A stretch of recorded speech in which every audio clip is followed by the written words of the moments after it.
Good evening. I'm Jonathan Higgins, I'm Rich Carlson. and we are the rail fans this evening on Train Aficionado Live. I almost did the other show that we do, but good We are evening, rail everybody. fans. Yeah. But we are rail fans, and we're going to talk about railroads, big and small. Mostly small because we covered Yeah. a few months ago the Class Ones, the Big Seven, which will then probably eventually become the Big Six Yep. if a merger will ever happen. The perfect marriage in The between. ongoing saga of the KCS. Yeah, they want to partner up with somebody. Yeah. Well, so does CP, and the CP's been trying to find a merger partner for years, and they finally it looks like they finally got one. So hopefully we'll be able to see some of that this evening. So thank you so much for joining us. We've got a great show in store for you. Let's dive into the slideshow presentation, shall You we? got it. All right. We want to remind you to sign up for our newsletter if you haven't already. The Trackside Bulletin e-newsletter on our website, trainaficionado.com. Follow, like, and subscribe to our social media as well: Facebook, Twitter, and YouTube at Train Aficionado. Since you're watching tonight on YouTube, make sure you do that. Subscribe to the channel as well. So here's the breakdown for tonight's show: Class 1, Class 2, and Class 3. So we're going to learn all the classes of the railroads. We're also going to dive into Genesee, Wyoming's map. They're the railroad that's buying up all these little railroads and making Yep. a larger railroad, I would say. Yeah. Making a big pile out of small piles. And then Richard's Archive. We're going to dive into that as well. So a lot of great stuff this evening if you're just joining us. Joe Curtis, happy birthday to you. We see that it's your birthday, so happy birthday. Thank you so much for joining us this evening. So let's dive into the slideshow presentation here right now. So this is the Big Seven, as you can see here. So this would be considered Class 1. Yep. There's also one additional Class 1 railway other than the Big Sevens. Do you know what that is? Amtrak. Right? You got it. Yes, so Amtrak, but this is the freight portion of it. Right. We've got all the big boys there: BNSF, Kansas City Southern, Norfolk Southern, Union Pacific, the CP Rail, BNSF, and CN and CSX. So they're all there. Yep. Yeah, and they go from order to size, biggest to smallest. BNSF, Union Pacific, and then I'm pretty sure it's going to be Norfolk Southern, then CSX, then CN, CP Rail, and then Kansas City Southern. I'm pretty sure that's the order in which they are size-wise. Yeah, I mean, Union Pacific's been around for a long time. Yeah, that's most of these railroads, in fact, all of them have been created over multiple mergers. Union Pacific tends to keep Union Pacific no matter who they merge with, even though the corporate structure is actually right now the former either Missouri Pacific or Rio Grande is the surviving corporate structure, but it's always going to be Union Pacific no matter who they merge with. Yeah, I mean, so crazy. But we're going to dive further into this. So let's take a look at those Class 1s here. We mentioned all of them right here. And then since 1947, every large railroad has been involved in multiple mergers. So today there's only 7 remaining Class 1 railroads. Right now, CP and KCS are trying to merge. So we'll see what happens with that. So the way this started is CP approached KCS for a merger last year. KCS said, yeah, that's great. Let's do it. And then CN said, oh, wait a minute. Let's take some time here. I'll give you some more money than CP's giving you. And KCS says, yeah, okay, let's do it. And then the federal government, the U.S. side, said, I don't think that's going to happen. So then KCS decided, forget CN, let's go with CP because they're actually going to get approved. And it looks like that will probably eventually go through, but it might be a year and a half or longer before it's all said and done and the merger takes place. It will then again remain the CP rail, but they might come up with a new name afterwards, because now if that merger is approved, it'll be the only railroad that exists in the U.S., Canada, and Mexico, because KCS has got extensive track in Mexico. So just bring it all together. I believe that was kind of the plan in the first merger, right? Mm-hmm. It was kind of so you basically one railroad connecting all the way down.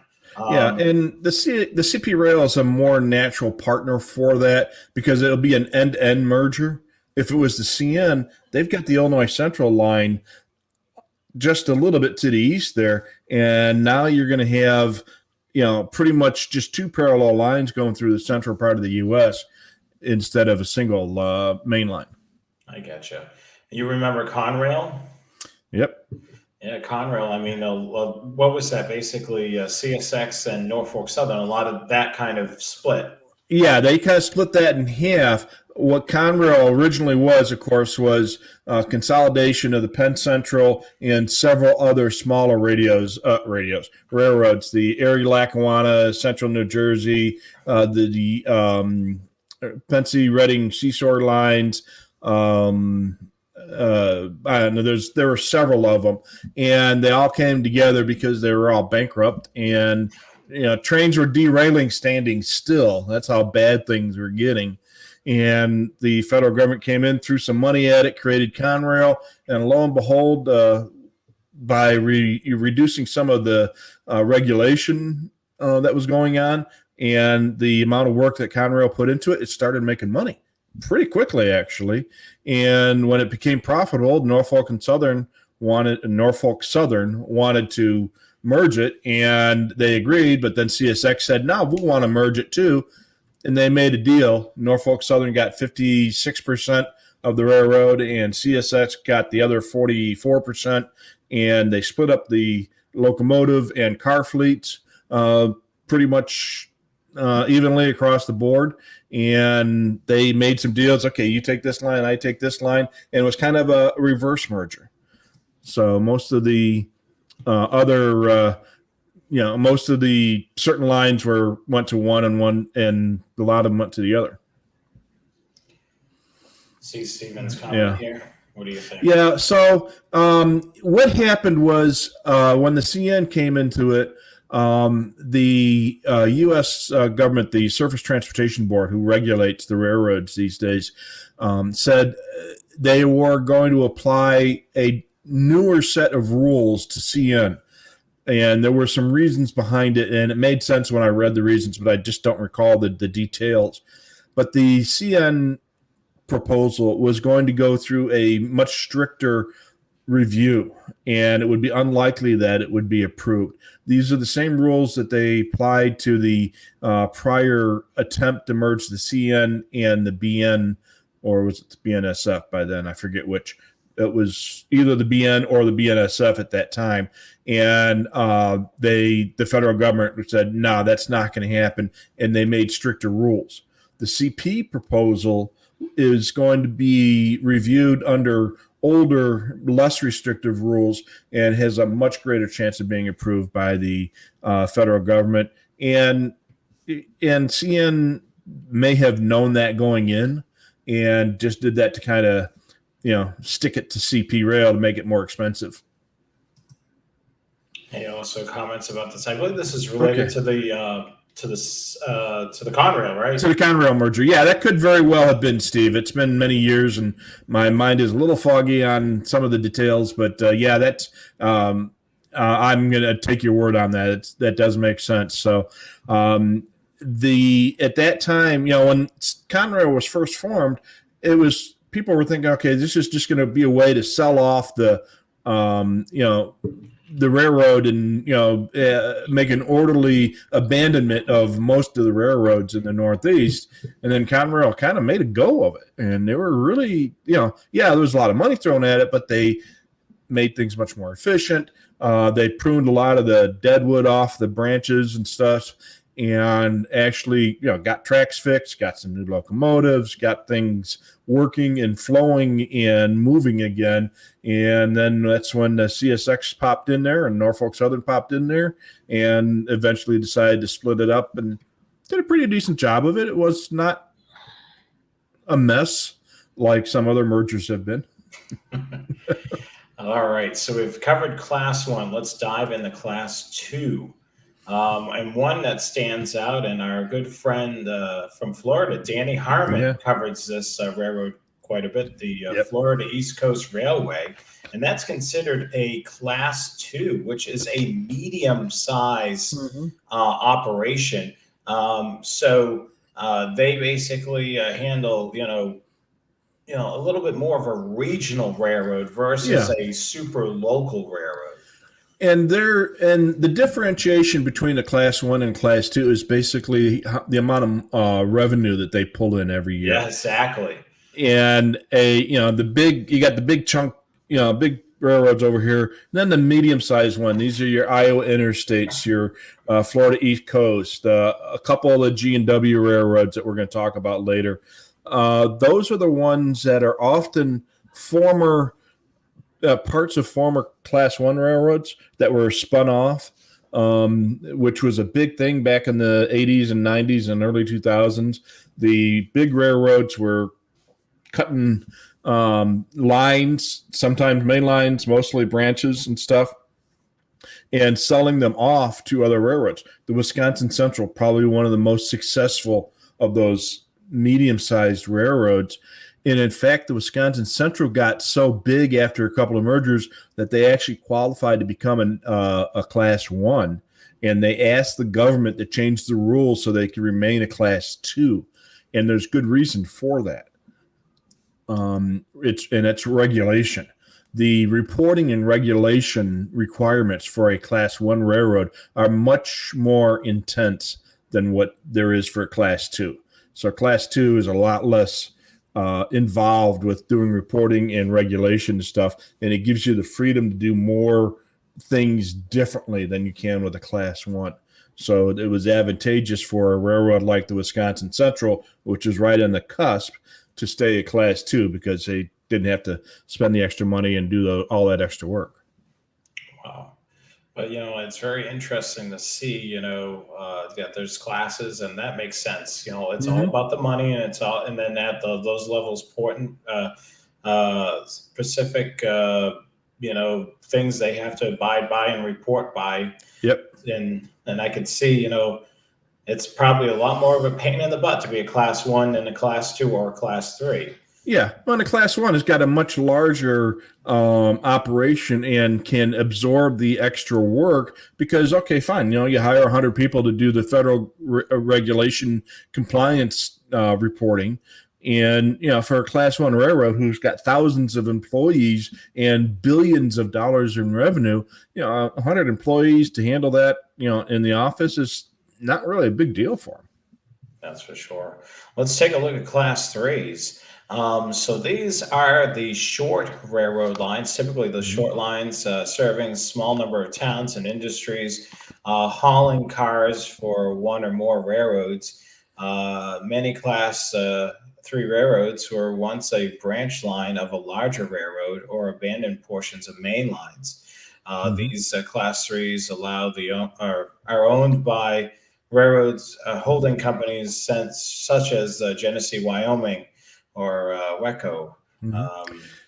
So these are the little guys. They might be a small industrial railroad, the East Troy Railroad in Wisconsin. It's one of those old electric interurbans, but they still have a little bit of freight operation. And they serve a couple industries in this tiny little town, and they move a couple freight cars a month from McWanago and East Troy to the main line and to connect up with the CN. And often they have one connection with a Class 1. Sometimes they have many connections with Class 1s, depending on their location. It could be as simple as a little branch that goes, like Hooterville, or it could be a much larger operation, but not quite a regional status. Yeah, I mean, the great thing about it is the class ones don't have to mess around with servicing these little branch lines Yep. where the small guys, can handle that and do the dailies and all that Yeah. business. So class ones come in, drop their cars off in a certain spot, they'll come in, pick it up, and then they'll Yep. send it out to everybody that needs it. Yeah, Class 1 railroads these days, they want to handle 100-car trains from point A to point B and be done with it. They They don't want want to be all, doing all the grunt yeah, work. they don't want to do all the local switching and work those little branch lines and stuff like that. So that is a great opportunity for these small mom and pop operations. There was a little operation in Brillion, Wisconsin called the Brillion and Forest Junction, ran a former Northwestern branch. It was about 10 or 12 miles between Brillion and Forest Junction. And they had two guys that worked there. And that was the railroad. It was owned by one of the shippers on the line, and there was two guys that ran it. And one day one guy ran the engine, and the other guy did the switching, and then they'd switch off. And it was like I said, a mom and pop operation. This guy, I think it was one guy and his cousin that ran the railroad. Hey, and it worked, and they ran that for 10 or 15 years before they finally that business that they switched, and there was 2 or 3 industries they finally stopped providing traffic, and they pulled up the rails and sold the locomotive. Wow, so crazy. All right, so some of the class ones, class threes I can think of is the Massachusetts Central Railroad. Mm-hmm. I rail fan that a little bit, and also Bay Colony. Yeah. Bay Colony in Massachusetts used to have a whole bunch of stuff, and then they're basically handling a couple little branch lines in Massachusetts. They used to have all the Cape. Used to handle the trash train down there, or it's called the energy train now. They kind of, they don't want to call it. It's still called the trash train essentially, but they call it. Well, we want to call it the energy train because it sounds nicer. And there's a couple different types of these class threes. You have the terminal operations, which are basically a contract switcher for larger railroads. So like Conrail Shared Assets or the Terminal Railway Association in St. Louis, where they service the little industries on behalf of the larger railroads. And then they bring that stuff from those industries, and this way they can provide a neutral switching service for anybody, and the owners and or contract railroads for them can serve the Billy Bob's junkyard in St. Louis without having to have that track there. But not only can UP get there, but the CSX and the Norfolk Southern and anybody else who serves the St. Louis area can serve that either by a connection to the terminal road or by having the terminal road do the switching and bring it to them. And then you've got the smaller industrials, which they serve a single industry. Lake Superior and Ishpeming, for the most part, is basically an ore road. They bring ore from the mine to the dock. And some of them are just that, like I say, that local branch line. They serve a lumber yard on a line that was going to be abandoned by the big guys, or they serve a furniture factory, or some a mine or some type of operation. Ferromex and the other Mexican railroads are kind of a special case. Technically, they would be class ones, but these classifications are for the Canadian and U.S. railroads.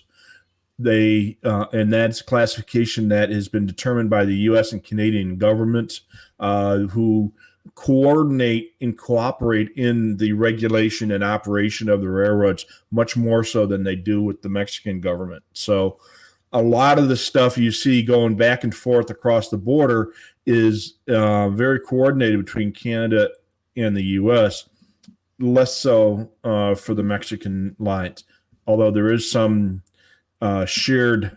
It's not unusual to see Ferromex locomotives here in Arizona. They come up from Mexico all the time, and you'll see them on UP trains. You'll see them on BNSF trains all the time. Bread factories too. That Yep. They servicing them as well. So Oh yeah. let's continue on with the slideshow presentation. So short lines that were formerly part of Class Ones, the Hmm. Wisconsin Central. Tell us a little bit about this, Rich. Okay, so starting in October of '87, the Wisconsin Central operated former Sioux Line and Milwaukee Road track. The Sioux Line had bought the Milwaukee Road in 1980s after Milwaukee Road went bankrupt, and then now they had two lines coming up from Chicago up into Wisconsin. They had the old Milwaukee Road line and the old Sioux Line track. Well, the Milwaukee Road had much more traffic and was a big double track main line, high speeds and everything. The Sioux Line was a single track, less trafficked line. They moved a lot of the traffic over to the former Milwaukee Road track, and now that Sioux Line track was starting to become redundant. So they decided to try to make a short line within the main railroad called Lake States. And they were not able to get union concessions to reduce train crew size and other work-related concessions to make Lake States a viable operation still owned by the Sioux Line. So what they did is they sold that off instead, and the Wisconsin Central was formed. The guy who owned the company or started the company, the president, Burkhart, came from the Northwestern, knew the area, knew the locations and such, and ran the Wisconsin Central for many years. And eventually they bought other track that had been formerly Chicago Northwestern track from when they took over the Fox River Valley. They took over some other track. They bought the Green Bay and Western. They bought the Algoma Central. They bought some operations overseas. It became a really big company. And like I say, it almost became a Class 1. I was there the very first day they were running trains. It was October 11th, 1987. I took the day off of work, and I went to my brother-in-law lived in Antioch, and my nephew, and the three of us went over to the tracks. We waited for that first train to come. We heard it was going to be there about 10, and sure enough, about 10:30, 11 o'clock, it finally showed up. And the 7-Eleven, which was a former Sioux Line GP30, was leading the train with some leased Sioux Line power. And that was the first Wisconsin Central train I ever saw. Oh, wow. And there it is right there in the photo. Yep. Yeah, and that was at Antioch, Illinois on day number 1. And the Sioux Line started off with a bunch of the Wisconsin Central started off with a bunch of old Sioux Line locomotives, a couple of Jeep 30s, a couple of Jeep 35s, and some other stuff. And eventually, as they grew, they bought a big fleet of SD45s from the Santa Fe and from the Burlington Northern. And for several years, they ran them in their old colors and eventually got them painted over. They bought a bunch of other GP35s. And when they took over the Fox River Valley and the Green Bay Western, they ran those locomotives for a while. And then eventually they got bought out themselves by the CN. And now most of that track is run by the CN. And as things keep on going around, some of the old Wisconsin Central track is now going to be spun off to yet another short line coming up in the next year or two. So it's kind of going full circle. It's pretty amazing, I mean that, we don't see that today as a Class 1, but I think we got one more, don't we, in this? Yep. Okay, so here's another one that could have been. This was there were a lot of these short lines that were never part of a Class 1. So you look at, these short lines, and so many of them were chunks of former big railroads. You get other railroads that were never part of a big railroad. And a good example, one of my favorites is Lake Superior and Ishpeming.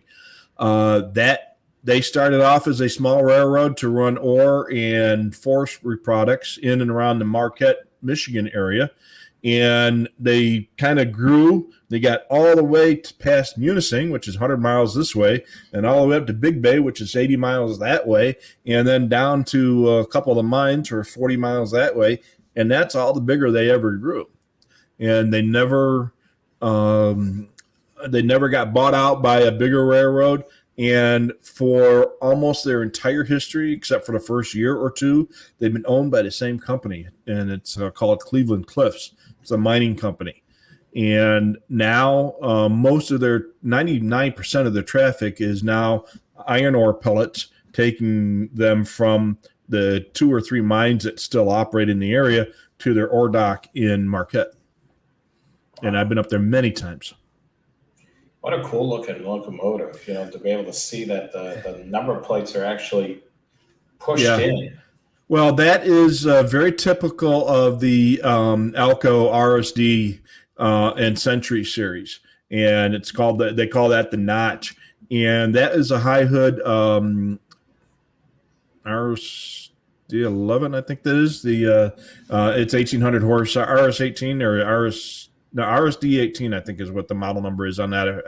I don't remember, but I actually got a cab ride on the 2501 and the 2407, and on different trips up there.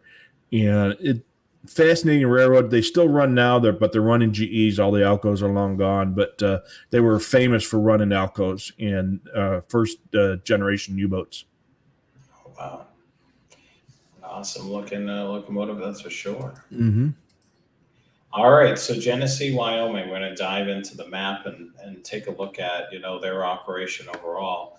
Let's take a look at that map right here. So you can see that it's all over the place, little tiny lines, here and there. But yeah, I mean, they definitely have some coverage. Yeah, and it looks like they've got a lot of little chunks here and there all over the country. I mean, they go as far north as into Quebec, it looks like, and Maine, and a lot of stuff in Massachusetts. What is that, the P&W? Yeah, the Providence Worcester, and then also the New England Central Railroad, which basically runs, I believe, if I'm not mistaken, down into Connecticut and all the way into Vermont. So that's quite a long main line. You can see that it's right here, Rich. If you can see where my mouse is. And then, of course, P&W is right over here in Rhode Island. And then, of course, P&W runs down, some of the Northeast corridor as well. But yeah, I mean, you're looking at. And then remember when we were at Dayton, was it the Indiana, Ohio that we chased in Springfield? Yeah, there's a lot of in Ohio. You can see here they got some pretty good coverage. Of course, Norfolk Southern and CSX are basically the class ones in Ohio, but wherever they're not, it looks like Genesee, Wyoming is there. And just look at the numbers, Rich. They have 13,000 miles of track. Either they own it or they're leasing it. So they do have quite a bit. And look at the countries too. Oh yeah. United States, Poland, the Netherlands, Canada, Belgium, the UK. I mean, and I'll bet you if you put all these numbers together, they are probably, if they were one railroad, they could probably be a class one or pretty darn close to it. If it was all like joined together versus little but they got these little snippets here and there. They got a couple operations here in Arizona, the Arizona, California, and then there's a couple of things a little bit to the east of here. I've chased the Arizona, California several times. And they got a lot of stuff in the Midwest, a lot of stuff in the Southeast, a lot of stuff up on the West Coast. So, they pretty much go all over the place. I don't know if Dale Osborne's watching tonight, but his state's neglected. Yeah, they get close. They get close, but there's nothing goes over the border. Yeah, that's the former Northwestern in South Dakota. That's mostly former Northwestern track. And I used to chase that back when it was the Northwestern. But they never quite got to Montana. As close as they ever got was Lander, Wyoming, which was kind of smack dab in the middle of Wyoming, but most of that track is gone. Yeah, so certainly. I mean, you see that another big stretch in Hmm. Kansas and South Dakota where they have this long, Yeah. long right away. And then of course, you look down here, you see where my cursor is right here in Yeah. Texas, this little tiny little Yeah. nothing of a thing there. Yeah. It's Uh, probably a refinery or a chemical plant or something. all right, let's take a look a little further here. Look at this. This is out of Cincinnati. Hmm. And this is, it looks like a larger. Do you know what type of locomotive this is, Rich? Yeah. Off It's your a head? gen set. Yeah, it's a gen set. Basically, what it is they take a locomotive, take the single prime mover and alternator out, and they replace it with smaller packages that go in and out as a unit. So there might be 2 or 3 or 4 small diesel engine and generator sets in there, and they can, if they need a lot of power, they fire them all up. If they only need one, just to move a single car, they can set up one. They can run off with one. So a lot of times they'll take a former locomotive frame and strip it down and build a gen set out of it. Wow, that looks And awesome. that's their company-wide paint scheme too. Yes, a lot of people call it the candy corn Yeah. because it resembles candy corn. Unfortunately, when they took over the P&W Providence Worcester, a lot of Mhm. people were upset about that because Providence Worcester had a lot of pride in their road colors. Mhm. So a lot of people were like, I'm going to hurry up and try to get as many of the locomotives before they repaint them. I Yeah. believe there's still, on all these railroads that they own, there's still a lot of locomotives running around that are in the original paint scheme. What I Yeah. really wish that they would have done is, kept them under their regular road colors and then put a badge on it, with Right. just, that they own it. Because a lot of these short lines had some really cool paint schemes. And Oh it, yeah. I mean, it's kind of like the heritage of that line that they purchased. Yeah. Well, I understand why they don't, though. Just to play the devil's advocate on this, is Branding is one. branding is one, but probably the main reason is, what if the CNI no longer needed this particular locomotive and they wanted to move it to the Indiana, Ohio? Now they'd have to go and repaint that locomotive to the paint scheme of the other member railroad, or just change the initials on the emblem. Yeah. Yeah. So yeah, I can understand why. I mean, I don't have to like it, but I can understand why they I'm do not a that. fan of the. Now it kind of looks like BNSF colors, and it's just kind of. I'm not a big fan of orange locomotives. It's just, I mean, it looked okay on the Great Northern, but on the BNSF and on the G&W stuff, it's just, I don't know. Yeah, I'm not a fan of it. Like, probably because it kind of ticked me off to see some of these local rail lines get repainted in this, and Yeah, um, yeah, so wow, we are 33 minutes into the program. We're going to dive into Rich's archive later on in the broadcast. We're going to answer your questions. So, um, post your questions in our comments. If there's anything pertaining to the slide that we have up, we will address that and then go from there. I do like the color scheme of this, with the yellow and black. yeah. So I just had my eyes dilated. I don't remember that the Hillsdale County. I don't Can know. you I see can it? make it bigger. Hold on. Yeah, make it bigger. Yeah, I had my eyes. Yeah, that's the Hillsdale County. That's in southern Michigan. I just had my eyes dilated tonight, so it's kind of, my eyes are still kind of blurry. That was a little short line that I went out to visit back in 1990, and this was the typical short line of the era. They used old locomotives that was cast off from a class one, on trackage that was cast off from a class one. And in Michigan, most of that stuff was from the New York Central via Penn Central, and little snippets of track here and there. And there were several railroads in Michigan like this that maybe had 1, 2, or 3 locomotives, and they ran 5 or 10, 20 miles worth of branch line track. And this was one of them. This looks like an old Jeep 7 and high hood, so it was probably Conrail or Norfolk Southern at one point, but it was that was their locomotive. And as far as I know, that was the only locomotive that this particular railroad had. That's it, huh? That was it, yeah. Look at this one. I like this red and white. So this is the Greater Winnipeg Water District Railway. And this would be a Class 3 railroad as well. And again, this one was never part of a Class 1. It was never part of the CN or CP or anything like that.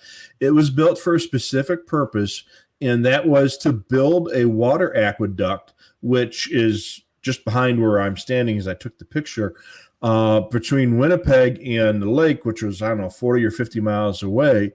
And after the aqueduct was built, which was a huge public works project, back in I think it was in the 20s or 30s, they kept the railroad to service the water plant, bring in supplies, and eventually some other industries sprung up around the track there, so they served them as well. We stumbled upon them on our way from chasing the BC Rail and going back to the States, and we ran across it kind of by accident, and we started taking pictures. The guy came out and asked us what we were doing. We're just taking pictures. He said, "Well, if you come back in 20 minutes, we'll give you a ride." And we did, and we rode the line on this switcher from Winnipeg out to the lake and back, and had a great time. And that second picture is I took it from the conductor's side of the locomotive, and it was a great operation. It was a lot of fun. The people were really friendly, and this locomotive was pretty cool. They had an AM/FM car radio built into the controls of the locomotive, so the guy could rock out to some tunes on the way out to the plant. Wow. I mean, you don't see that often. No, it was pretty cool. But he said, yeah, we can, there's nothing else to do out here that, between there, it's a 20-mile-an-hour track, and, it's an hour trip from there to there. So they might as well have some tunes on the way. Wow. All right. What's the story on these, Rich? All right, so we talked about the Lake Superior and Ishpeming a little bit earlier. They've been around since the late 1800s, like 1890-something, and their main purpose is to take ore from the mines to the dock. And nowadays, that's pretty much all they do. One of our, Steve says that the Tilden mine is still operating. The Empire is shut down. And there's a third mine called Palmer, which I'm not sure what the status is. I'm sure it's probably closed right now. But in their heyday, the LS&I served several mines in the area. And plus there was some local traffic, lumber, paper products, a few chemical products here and there. The RS3s, they had two of them that were still around in the late 70s and early 80s and 90s. The 1604 and I think it was a 1608. By the mid 80s, they were stored and no longer operating, but they used the RS3s. One of them was used in the Marquette area, and the other one was usually used in the Munising area, which they served a paper mill out there. And the two tracks were disconnected, so they had rights on the Sioux line to go to the paper mill in Munising, and they would keep one locomotive there, and usually it was an RS3 until later on when the RS3s were laid up and they replaced them with an RSD-12 or an RSD-15. And that's an RSD-15, the 2400, otherwise known as an alligator, due to that long front low hood. And you see the notches there where the sand pipes are, the sand bins are. That was very typical of the RSDs and Century lines on Alcos back in the day, was that notched front. And they had several RSD-15s, some RSD-12s, and a few other Alcos, and they had a bunch of first-generation U-boats, U-23Cs, U-25Cs, and nowadays they're running a couple U-30Cs, a couple C-37-7s, but most of their operations are done with AC-4400s, at least from CEFX, I think it is.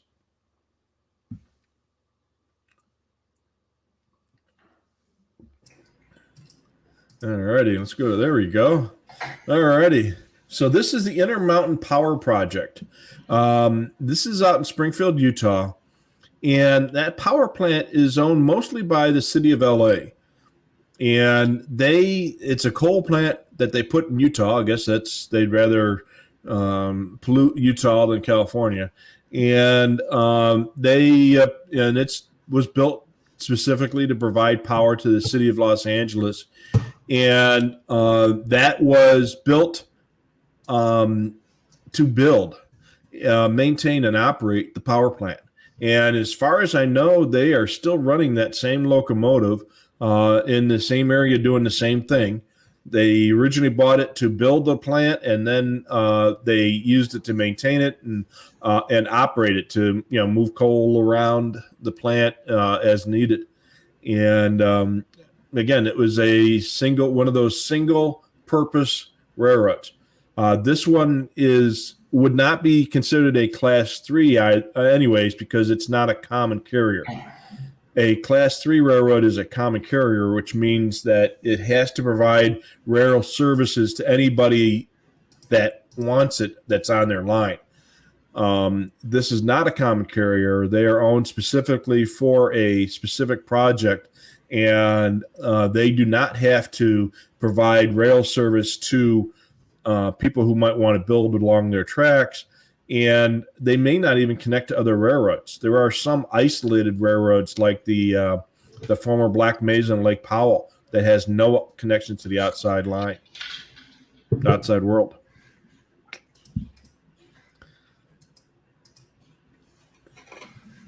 Salt Lake, Garfield, and Western. This is a line that still runs in the Salt Lake area, and their main job is to provide terminal services. So they provide local switching in and around the Salt Lake area. And this little 65-tonner was used out by a plant outside of town, out by the Great Salt Lake.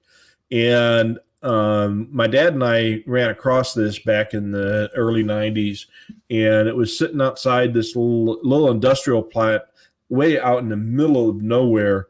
And this is probably a good 30 or 40 miles outside of Salt Lake City, and right up along the Great Salt Lake. And if you've ever been out there, you know that it gets real desolate once you get west of town there. And this was out in the middle of no place. There was a little facility out there, and this little guy just sitting there waiting to have its picture taken. All right, Spino Rail. They do rail grinding and other rail maintenance. And they took a GP38 and built it to what kind of looks like a F40 PH that you might see on Amtrak or on Metra. But actually, it wasn't an F40. It was a GP38 that was built with a cowl. Looks very similar to that. And that not only powers, but it to pull the train, but it also provides electrical power to operate the grinding equipment. And there are a couple companies that do that these days. And then back in the 90s, Spino was doing quite often, and I caught these guys on the Sioux line. And it was up in Wisconsin or Minnesota. I can't remember exactly where I took these pictures, but I caught them grinding. And if you've ever seen a rail grinder working, you will never forget it. It's a lot of dust, a lot of noise, and a lot of sparks. And it's especially fun to watch these things work at night because the glow from the lights and all the sparking action, it's just a really dramatic view. And if you ever see one of these go through at night, you'll never forget it. So this is the Apache Railroad. They had a bunch of old Alcos, and in fact, they still run these. I think these are C420s. And they're in a little town called Snowflake, Arizona, which is kind of halfway between Flagstaff and Albuquerque. Northern Arizona, up in the forest there. They run forest products mostly from Snowflake, which is about 80 miles south of the BNSF main line. and they just run products back and forth between the main line and Snowflake. And there's a couple paper and a couple other plants in that area that they service. And they've had better times and they've had worse times, but they're always on the cusp of shutting down. Oh, but they're still around and they're still bouncing, but they're just hanging on. All right, let's take a look at the next one. Oh, this looks pretty cool, but it's yellow. The orange, excuse me, which doesn't look too bad in this scheme. Yeah, this is there's actually two locomotives here, the 701 and the 703, if I recall correctly. Actually, yeah, and 705, I think, is that 705? Yeah, okay, yeah, I can barely see it because of the way it's positioned. The numbers are big on the side. They are. And they this ran former Santa Fe track in Drake, Arizona to oh man, I was just up there. We ran we rode the train up there not long ago, Clarkdale, and which is kind of near Sedona, so I don't know, halfway between Flagstaff and Phoenix. And there's the Palo Verde or the Verde Valley passenger train, tourist train that runs between Drake and Clarkdale as well. So you've got the Verde Valley tourist train and the Arizona Central to provide the freight operations. And this was what they were running back in 1990. And these days they've got a couple F units and a couple Jeeps, and I don't know if it's the same ones, but these were most likely former Santa Fe. As you can tell from the yellow and black unit that it's attached to is most likely former Santa Fe. Considering it's former Santa Fe track, it just goes to reason. All right, let's take a look at what's next. All right, this is the Fervor. So the Fox River Valley kind of looks like the Northwestern, doesn't it? Mm-hmm. Yeah. And it was. They bought a bunch of former Northwestern track from near Milwaukee up to the Green Bay area, and ran that for a couple of years. And then they got bought out by the Wisconsin Central. So, and they had trackage rights from Milwaukee down into Proviso Yard near Chicago. And the neat thing about it is at that time, I was living in an apartment that overlooked the Northwestern track. And every morning, one of these would come in, and every afternoon, one of these would go out. And they had a bunch of old Northwestern locomotives. And then when they merged with the Green Bay and Western, they had a bunch of Alcos that would come down. And eventually Northwestern said, no, we're not going to let you run the Alcos down here for whatever reason anymore. But they snuck them in once in a while. So what we're seeing there is is a former Northwestern GP30, and on the left, and on the right is a former Northwestern GP35. And basically what the Fervor did was put a sticker on the window in front over the former Northwestern Herald, and now it's a Fervor locomotive instead of a Northwestern locomotive. And these locomotives had been stored for several years before they were sold off to the Fervor and fixed up. And they ran not very well, but they put 4 or 5 locomotives on there because they figured a couple of them would die by the time they got to where they were going.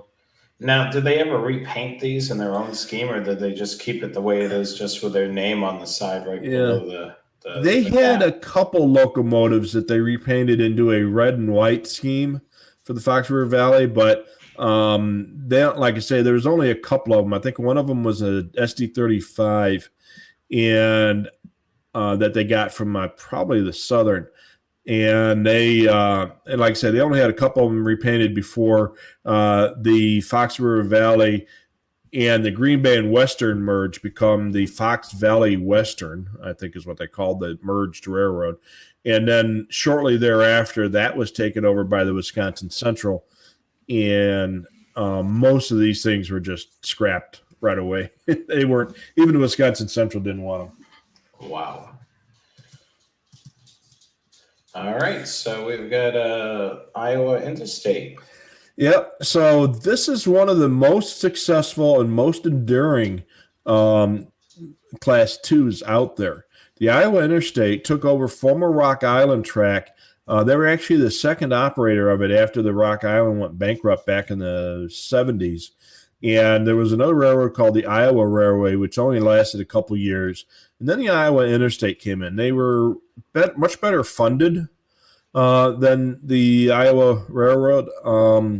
And they are still running to this day. They are buying new locomotives from General Electric, and they still have a bunch of used ones. But like most short lines and Class 2s, regionals, they bought locomotives on the used market. A lot of them were from the Illinois Central and other Midwestern railroads. And you can tell that that one on the left, the 451, was a former Illinois Central by the blower pipe or hood on just above the Iowa part of the Iowa Interstate name. Yeah, right there. That was very typical of a GP10 rebuild from the Paducah shops. And it brought air up and over the locomotive to get to the other side.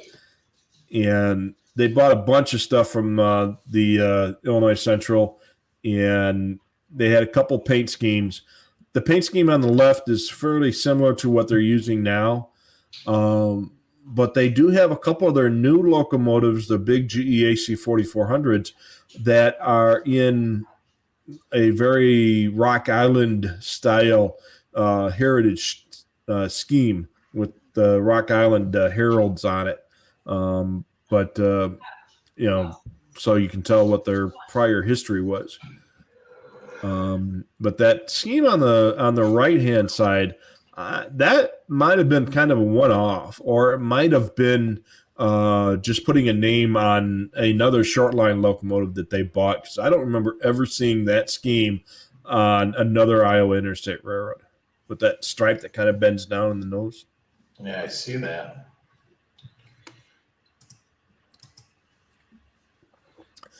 So the Indiana Harbor Belt originally was owned by a whole bunch of railroads that served the Chicago area.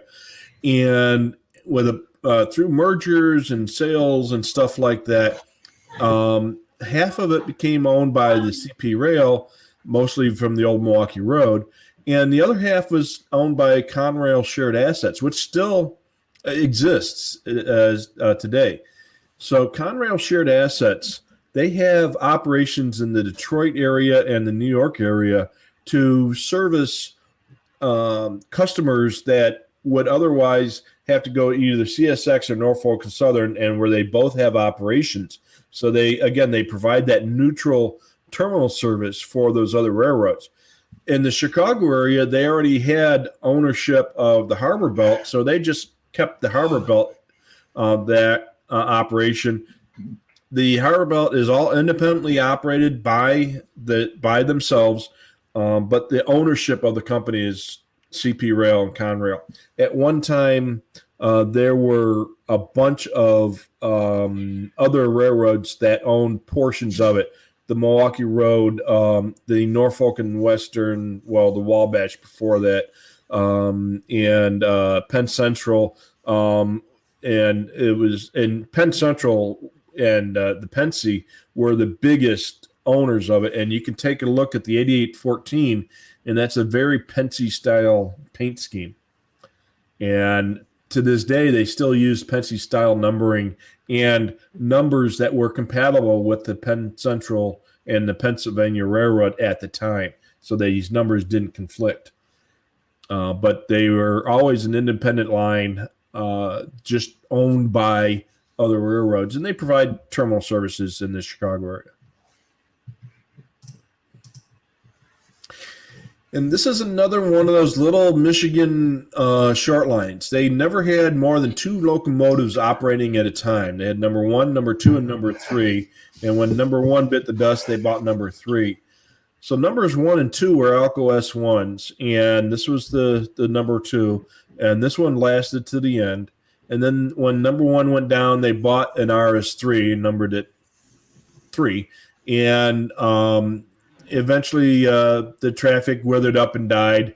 And now there's a little bit left, but it's mostly whatever's left is now run by the Adrian and Blissfield. But this was another one of those little tiny mom and pop operations. They probably had half a dozen employees, a couple of guys to run the locomotive, a couple of guys to work on the track, and and maybe a clerk in the office to do the paperwork.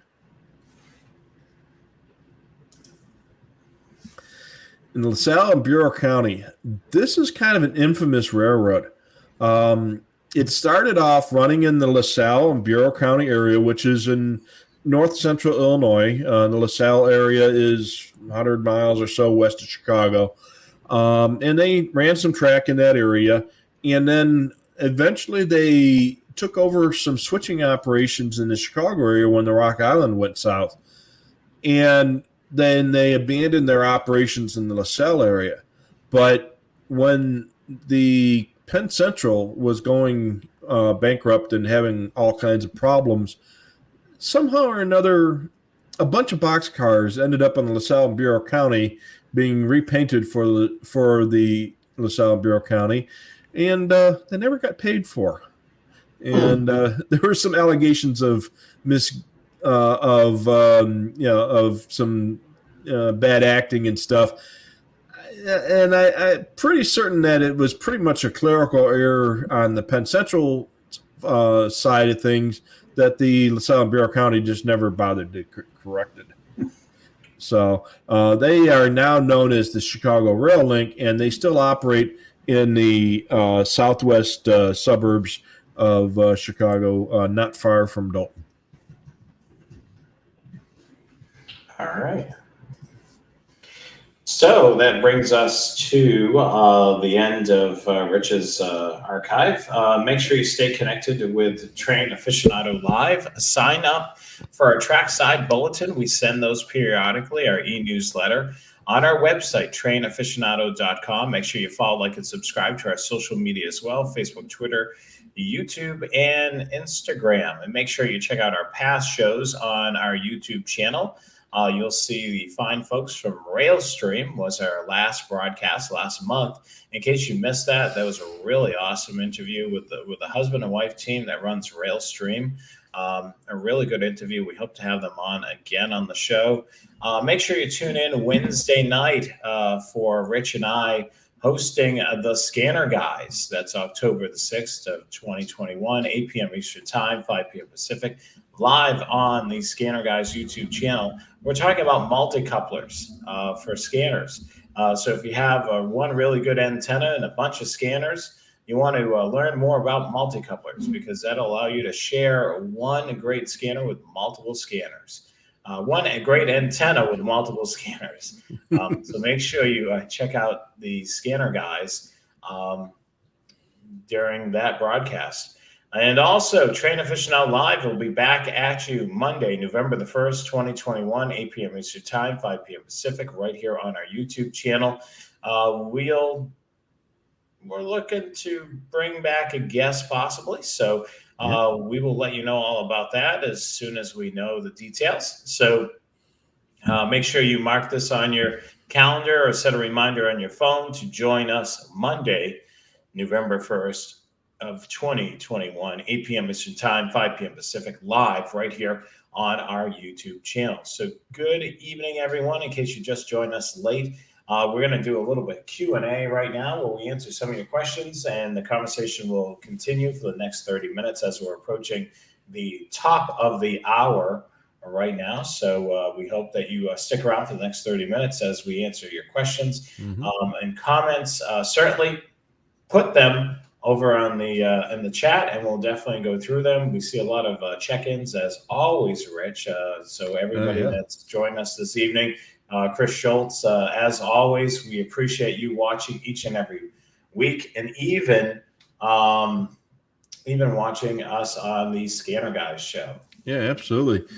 He mentions a shooting on an Amtrak train. So what happened was this morning around 8 o'clock local time, 8:30, the DEA and the Tucson police, they routinely go aboard Amtrak trains at Tucson, and they do some checking for illicit drugs, weapons, and such. And apparently there was some bad actors on the train. There was a shootout on board the train. And unfortunately, a DEA agent was killed, and another officer was shot and wounded critically, and a third officer had at least less serious injuries. The bad guy eventually holed up in a bathroom on board the train and eventually was found to be dead in the bathroom, presumably self-inflicted. No passengers were hurt. The police rescued all of the other passengers and crew from the train, so nobody else was hurt.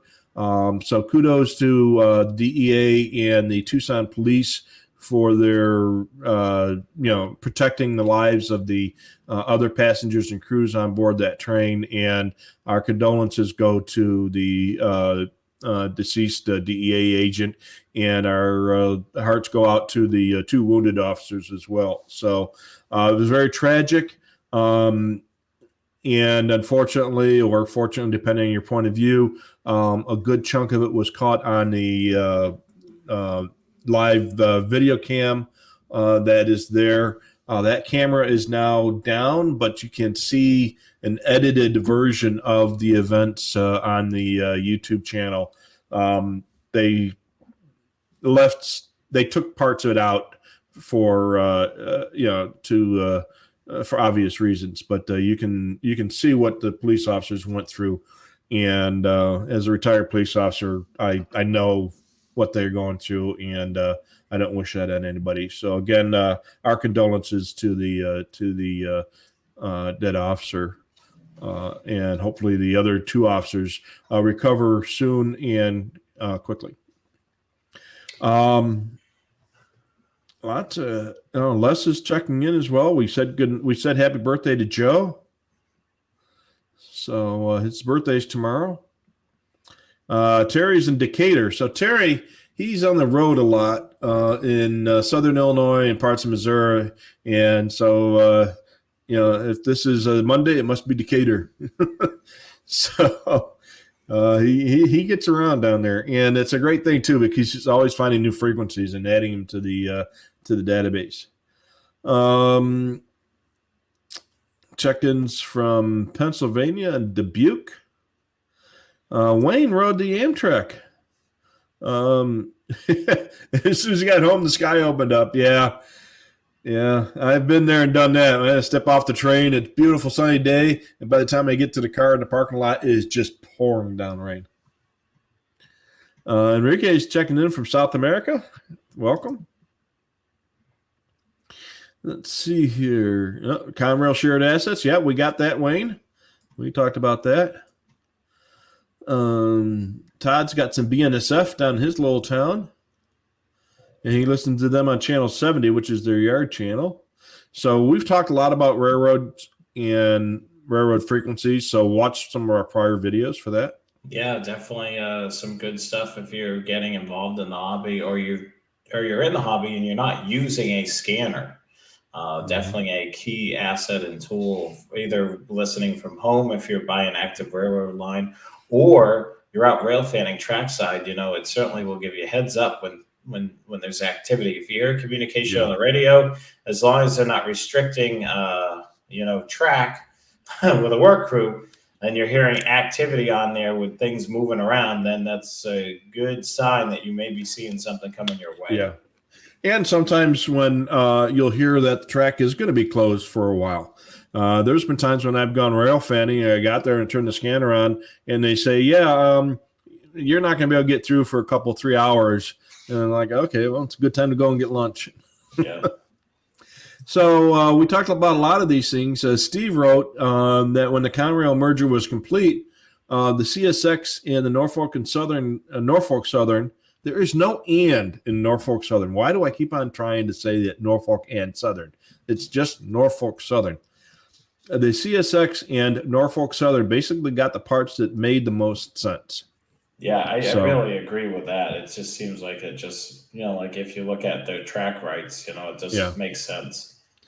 And they maintain competition in a lot of the places. So now there are two railroads that service this city and that city, and there are very few places that have just one railroad that you're stuck with. We talked about the Ferromex earlier. So Chris says he's got chemical plants that are across the river from him, and they have a small engine and cars. So that is probably a company-owned operation, not a common carrier. That's probably owned and operated by the chemical plant, and they exist only to serve the chemical plant, and they are not required to service any other customers other than that. If they were to serve other customers, they would have to become a common carrier, and then they'd be subject to more rules. So a company-owned operation that only services their owners do not have to follow a lot of the rules that a common carrier railroad has to. East Troy doesn't do any switching anymore. It's just a museum. So, yeah, the last time I was there was probably close to 10 years now. And they still operated about 1 day a week between East Troy and McWanago, where they connect up with the at that time it was Wisconsin Central. Actually, I think it was CN by then. But apparently whatever they served in East Troy probably doesn't use rail service or closed nowadays. So, but they did run common carrier freight operations from that little industrial park in East Troy. We talked about the Soo Line and how it begat the Wisconsin Central. The Soo Line was part of the CP. Up until, 10 or 12 years ago, it had always been controlled by the CP for decades. And I think at that time they owned like 56% of the railroad of the Soo Line was owned by the CP. And the other 44% of the stock was commonly held. And eventually the CP just kind of took over the whole operation. And now, even though the U.S. operations of the CP rail are technically Soo Line, it is operated as the CP rail. So the Soo Line is still in existence, but as kind of a paper railroad. And not only it's the Soo Line, but it's all the CP operations in the U.S., including some of the stuff out east as well, is run under the Soo Line management. We talked about the Tilden and Empire mines. All right, DPU, all right, has a question about what makes a train Class 1, Class 2, and Class 3. So it isn't the train itself, it's the railroad. So as we spoke about before, there are Class 1 railroads are the 7 biggest railroads in the U.S. plus Amtrak that service the U.S. and Canada. And even though Ferromex and the KCSM are the Mexican railroads, we don't consider those as Class 1s, even though they would qualify. It's just because it's Class 1s are U.S. and Canadian railroads. And then Class 2 would be railroads that make over a certain dollar amount in gross receipts within a year. And then Class 3 are railroads that make less than a certain dollar amount. And the main reasons why they have those three classes is basically reporting and procedural. So Class 1 railroads have to do much more reporting than Class 2, and Class 2 has to do more reporting than Class 3, but less than Class 1. And Class 3 railroads have to do a lot less reporting than the other twos. And then industrials may not have to do any railroad reporting. Let's see here. Indiana, Ohio pretty much kept the original schemes. Yeah, but I have seen, in fact, I got a picture of that locomotive we saw from Indiana, Ohio was in the P&W, was in the Genesee and Wyoming scheme, right, Jonathan? Yeah, I think so, yeah. Yeah. In fact, I've got it as one of my screensaver pictures. And we spent all day looking for that guy. And we sat at that street end for what, an hour waiting for him to poke his head out of the yard. Yeah. So, Looks like Steve got his eyes dilated last week. Yeah, that's I have to do that about once a year, and it's always on the first Monday of a month, so it's always on the Railfan show. Let's see here. There was a picture of a caboose, but I don't remember which picture that was, Steve.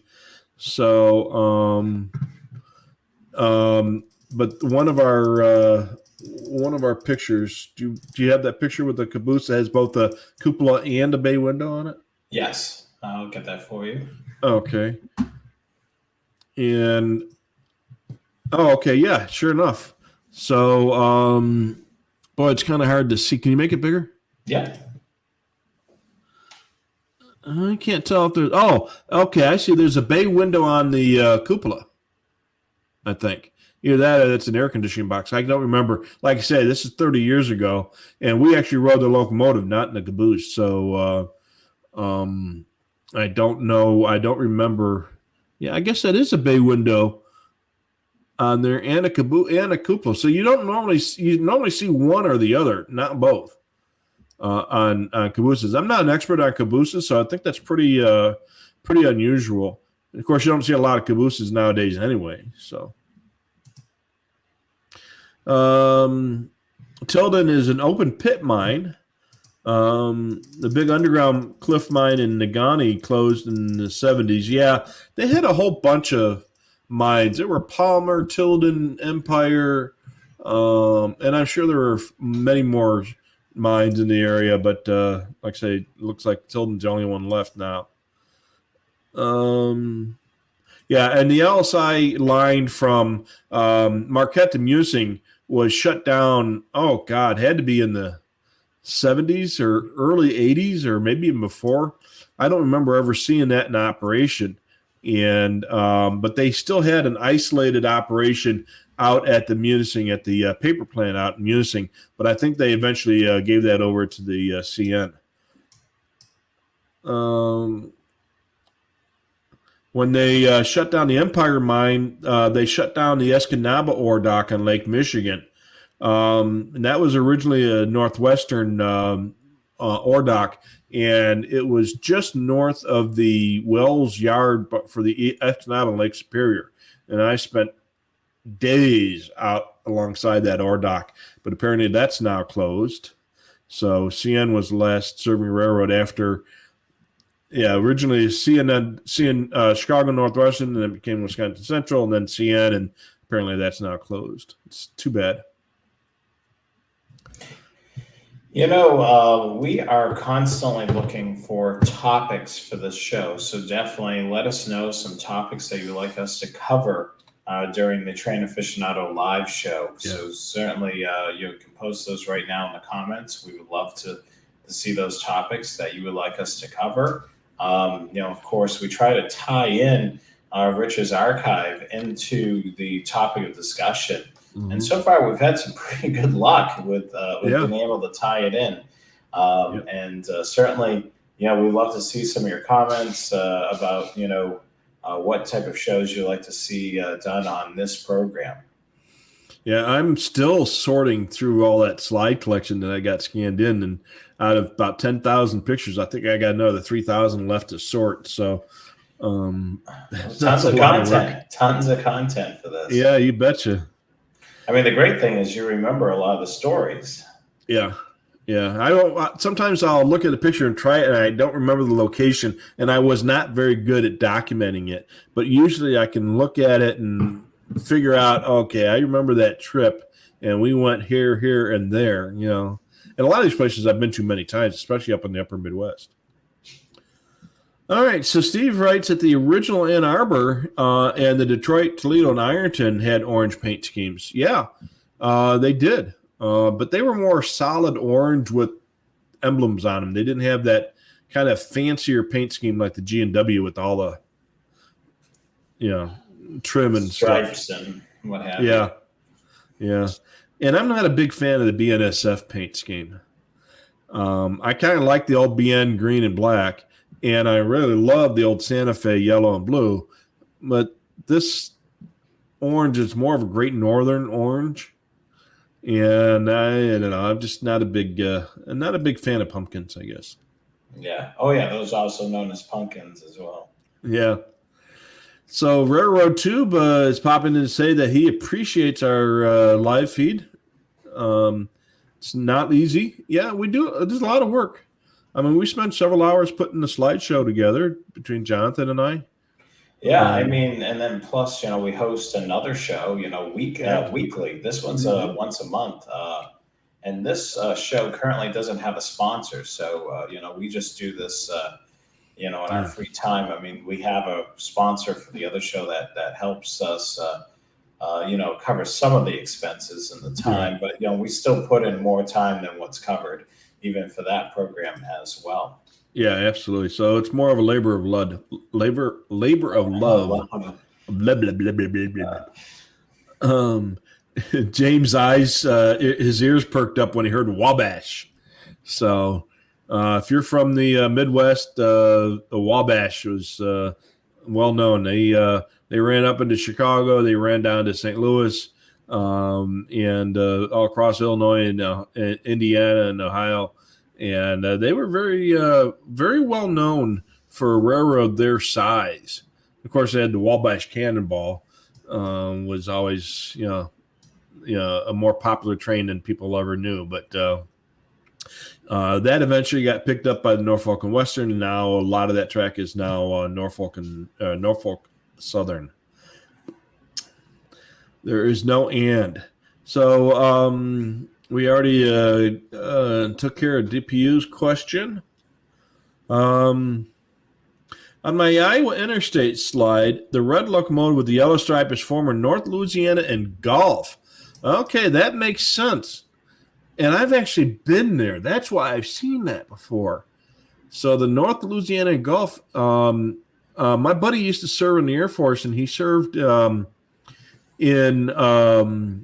Baton Rouge area, and I forget the name of the Air Force base. And I went down there, and we did, and that's where I saw that before. Okay, that makes sense. And like I said, at the time, I said, yeah, that was probably a former short line, and they just put their name on it. So I got it. So thanks, Pat. Appreciate that. Happy CB Radio Day. It's 10/4 today. 10/4, copy that. And what's Taco Day? I have no idea what Taco Day is, but I'm sure Todd does. I don't like tacos. I've never been a fan of tacos. How about you? Yeah, I like tacos. I mean, have you only been exposed to tacos from Taco Bell? No. I had a girlfriend whose family was born in Mexico back in the day, and they made homemade tacos in their house, and they were okay, but I just never was a big fan of it. How about burritos? No. Of course, the only burritos I ever had were the McDonald's things, and I probably threw them up. Okay. Yeah, I mean, there's some really good Mexican restaurants, and there's usually something for everybody on that menu. Usually one thing, but yeah. Yeah. I'll go when my wife and kids they love going to Mexican restaurants, so I always make sure there's a McDonald's next door. And let me know when you're done. I'll wait for you out here. Oh my word! Chris was listening to the Canadian Nationals maintenance guy today. The engine went down; they couldn't get it the power. So, if you listen to the scanner, most of the big railroads have what they call a power desk.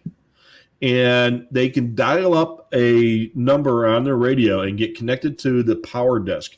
And that is a dispatcher whose job is to coordinate locomotive operations. So if you're having a problem with your locomotive and you need advice on how to make it do whatever it's supposed to do, you dial up the power desk, tell them what the problem is, and tell them what the screen says, and they will pull up the expected response and the procedure to reset this or restart the locomotive and stuff like that if the locomotive engineer doesn't know what to do. And then there's also the dial-up for the IT desk for the for all the computer components. Yep. Can't log in, getting an error on the screen. PTC doesn't work. Yes, all those things, and you'll hear that over the dispatch channel. All right, well, All right. Have you tried this on the screen? What do you see on the screen now? Yeah. You're like eavesdropping in on somebody calling the Geek Squad at Best Buy. Les tells us about a guy named Jawtooth on YouTube. I've actually seen some of his stuff.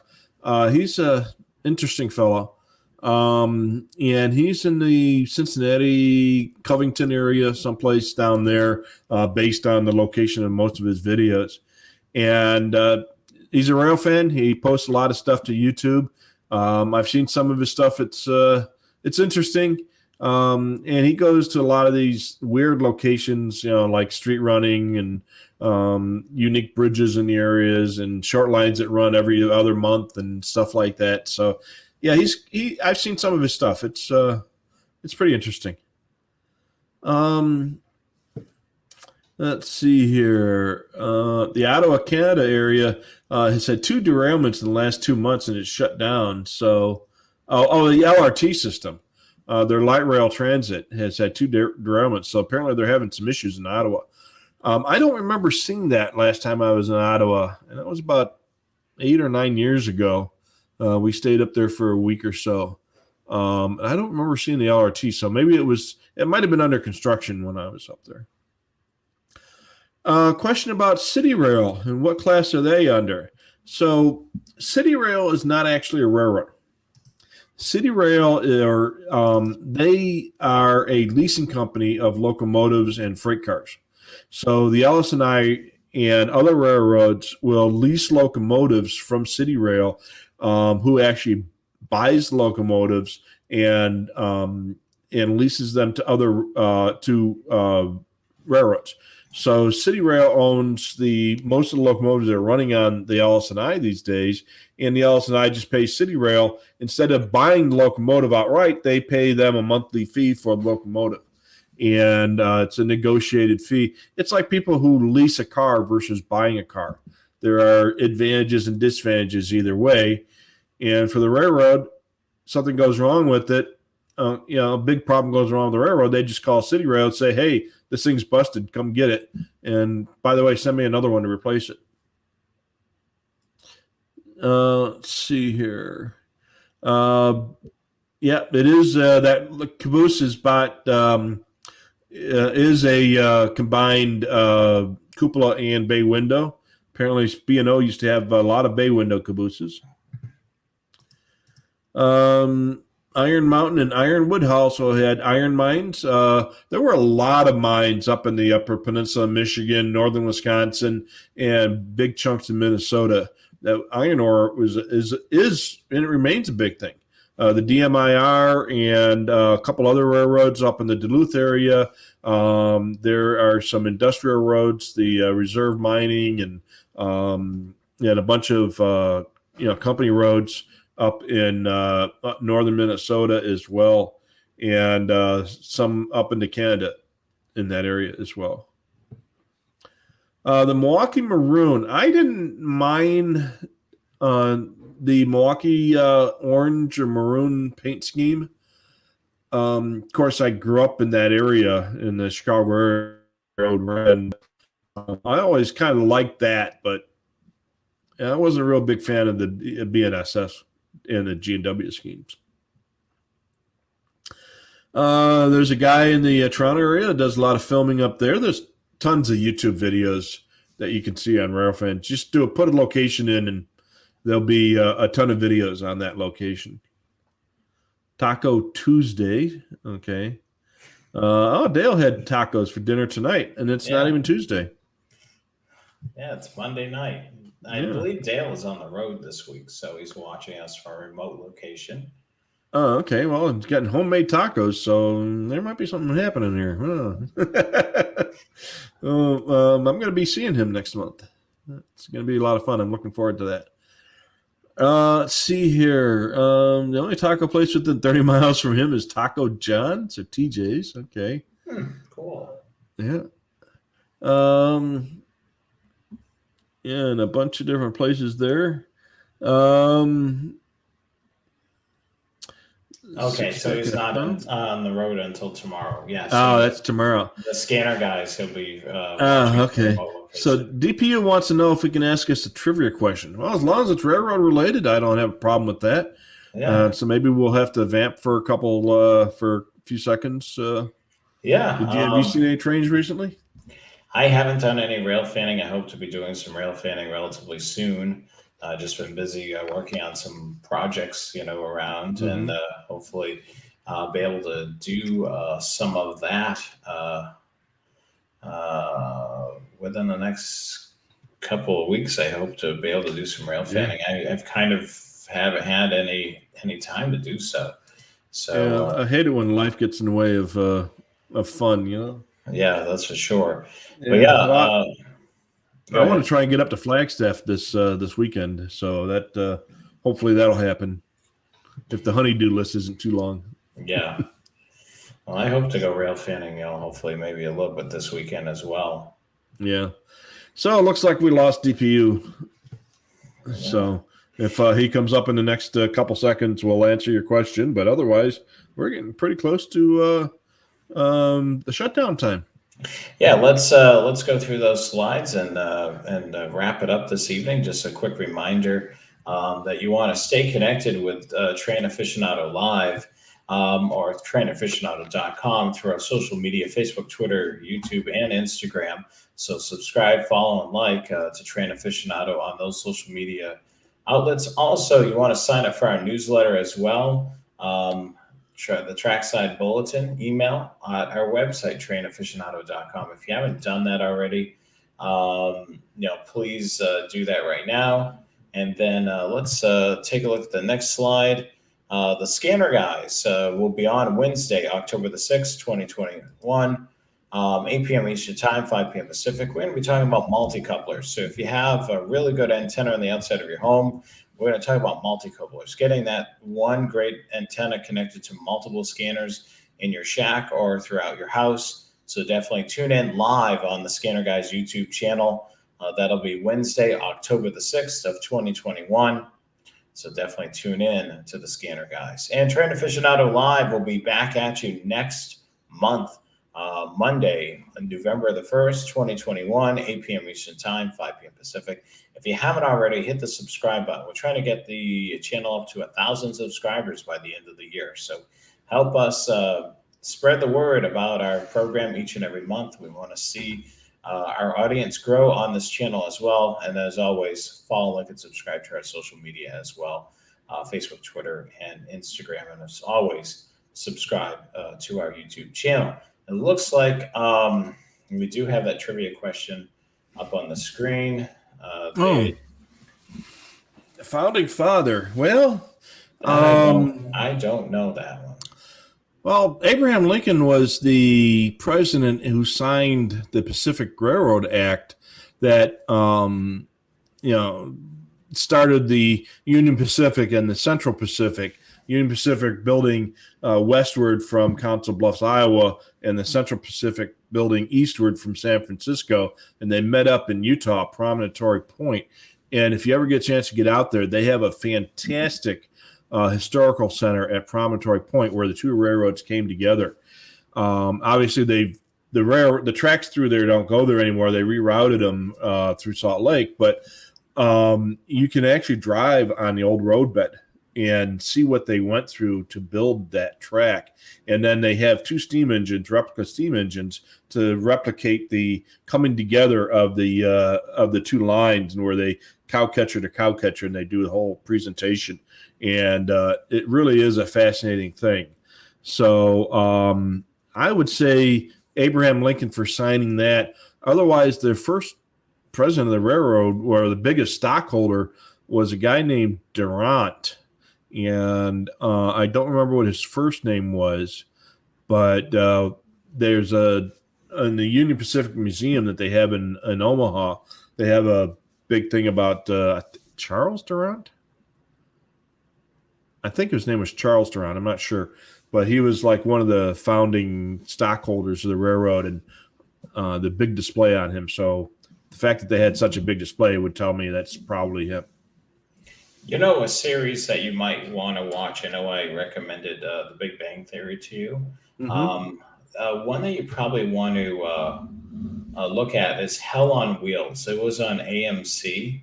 It ran for a couple of years, and it's basically a storyline involving what you just said. The two railroads meeting in the middle, and kind of went through a little bit of diving into the history of Yeah. some of the Chinese were used to build the railroad and so on and so forth. I think you would like that series. So I'm not too sure if there's one of your streaming services has Hell on Mm-hmm. Wheels, but I think that would may be a good one for you to watch. And I think maybe even Rexy would probably Yeah. have some interest in it too, because there's also a pretty good storyline around the railroad as well. Yeah. Oh, looks like I was right. So fantastic. All right. We want Okay. to thank you guys for joining us each and every. Oops, I hit that again. Each and every week on, of course, the Scanner Guys show. The Train Aficionado show doesn't run every week, but we appreciate you guys remembering and to join us. And as always, we're broadcasting on the first Monday of the month. So the next show will be, of course, on the first. November 1st, 8 p.m. Eastern Time, 5 p.m. Pacific. So make sure you tune in. Let people know that you share our amazing hobby of rail fanning about our show. If you missed any of our shows, go to the YouTube channel. We've got tons of shows there. We've been doing this for almost a year now. Yeah. Actually, it's been a year because we started last September. So this should be episode number 13 if we were counting them. We've done it about scanners. We've done some things with history, with trolleys. We've covered, things that you hear in the radio. We're trying to cover more topics. If you have any suggestions, you can email trainaficionado@gmail.com. That's trainaficionado@gmail.com. I'll try to get back to you as quickly as possible. I've had a lot of stuff going on in the last several months in my life, so I'm a little bit behind on some of the emails. So I'll definitely, hopefully, get a chance to sit down and email a lot of you guys back that have sent emails to that email.